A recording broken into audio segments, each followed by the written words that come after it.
மறைமுக உறவுக்காரர்களாச்சு. இதாவது பரவாயில்லைங்க. இதை தாண்டி ஒரு ரூல் ஒண்ணு போட்டாங்க. பஸ்ஸுக்குள்ளேயே இருக்கணுமா, பஸ் விட்டு வெளியில வரக்கூடாதா, கையை இவ்வளவுதான் தூக்கணுமா, இப்படியே வரணுமா, மக்களை பார்த்து சிரிக்காத, மக்களை பார்த்து கையசைக்காத, இப்படி எல்லாம். ஐயோ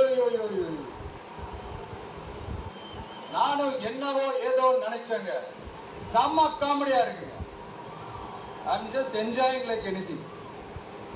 நேரடியாவே கேட்கிறேன், சிஎம் சார் மிரட்டி பாக்குறீங்களா? அதுக்கு இந்த விஜய் ஆள் இல்ல சார், அதுக்கு நாம ஆள் இல்ல சார். என்ன செஞ்சிருவீங்க? மேக்சிமம் கொள்கைய சும்மா பேருக்கு மட்டும் வச்சுக்கிட்டு குடும்பத்தை வச்சு கொள்ளையடிக்கிற உங்களுக்கே இவ்வளவு இருந்தா, சொந்தமா உழைச்சி சம்பாதிச்ச எனக்கு எவ்வளவு இருக்கும்?